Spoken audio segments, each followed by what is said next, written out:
Daisy, do you think I could just do my whole video like this?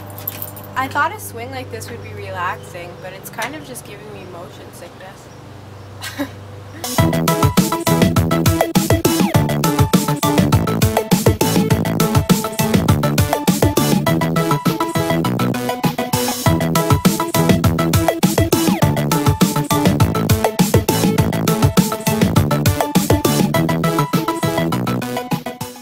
Okay, so it is Friday, and I wanted to do my video outside because I looked outside and it was really sunny and stuff, and then I came outside and it's like freezing cold.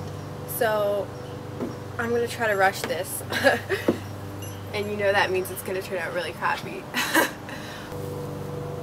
Okay, so to answer the questions first, Paige, you asked us what sport we would do, or what's our favorite sport, if we were able to do it.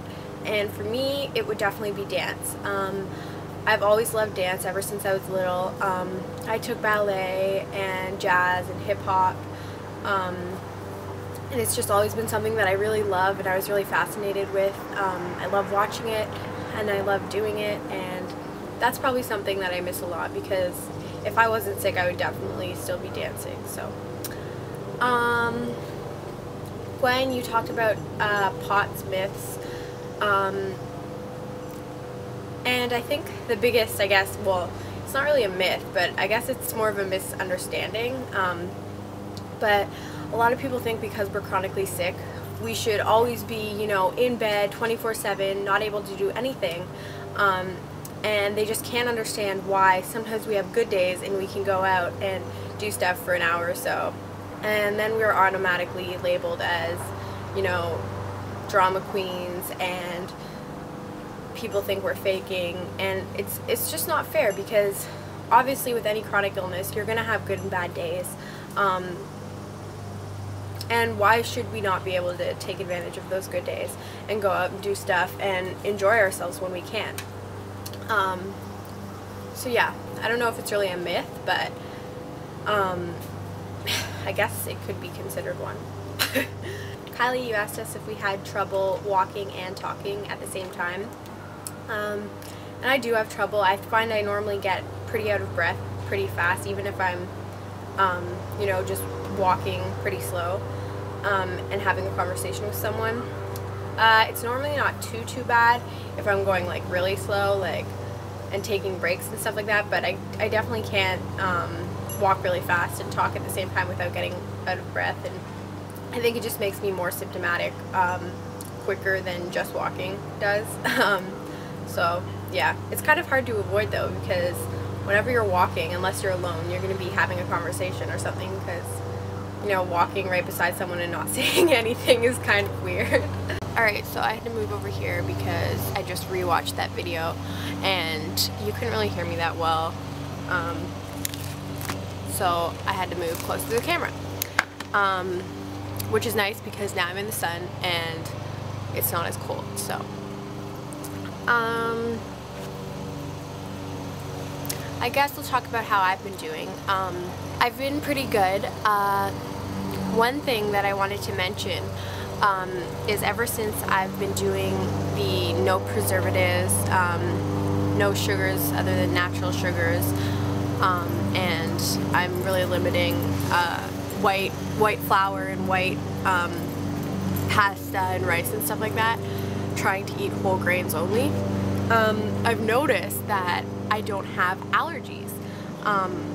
Last year at this time I had horrible allergies. Starting at the end of April, it was just really bad. I had to take allergy medication every single day and it still didn't really make them go away. They were still kind of there. So I just realized, because one of my friends said, "Oh my god, my allergies are so horrible today," and I thought about it and I was like, mine aren't. I don't have any right now. So yeah, I'm assuming that it's because of what I'm eating, because that's the only thing that's changed since last summer. So that was really impressive for me, and it definitely gave me a little bit of encouragement to continue on doing what I'm doing, because other than that I haven't really seen big improvements.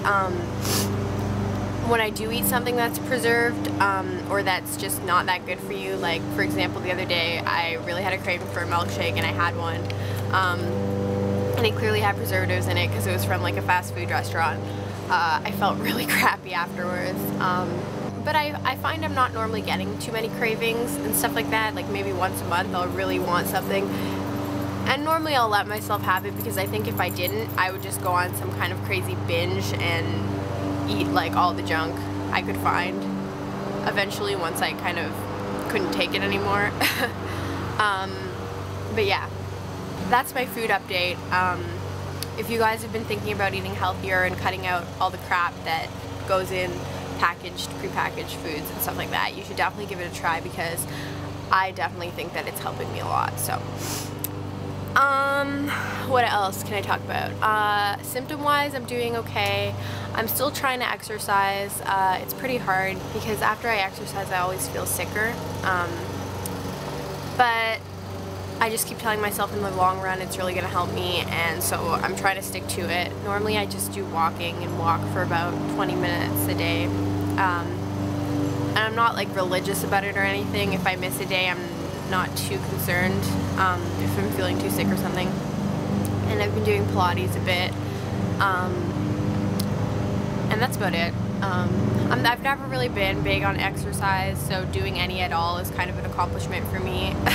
And there's a really friggin' loud lawnmower person who is ruining my video. My symptoms pretty much the same. I was feeling really weak for about a week or two ago, and that's kind of gone away, which is really nice. So I have a bit more energy. Also, this is really exciting news for me because I'm trying to gain weight, and I gained 2 pounds, I think. I was about 100 and now I'm like 102, and maybe the fact that I weighed myself at night had something to do with it, but I've weighed myself at night before and I've only weighed 100, so to me this means that I've gained 2 pounds. So I'm so excited about that. It's the little things, I guess.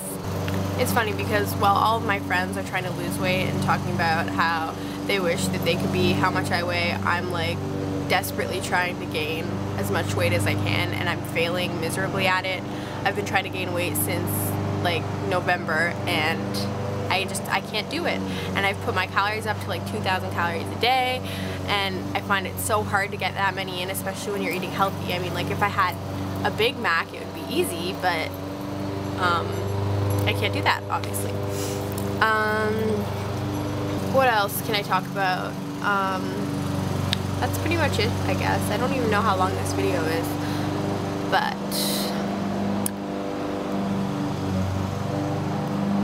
okay, so I'm gonna end this now, but first I will ask my question of the week, which will be, what is you guys' favorite thing about summer? For me, my favorite thing is definitely just the sun, because I love the sun. I could do without the super, super hot temperatures where you feel like you're gonna die when you step outside, but the sun is just always automatically boosts my mood, and I always feel better when I'm just sitting out and the sun's shining, and yeah, so that's my answer. I hope everyone's doing well, and I hope everyone has an awesome Mother's Day on Sunday, and I'll see you guys next week. Love you guys.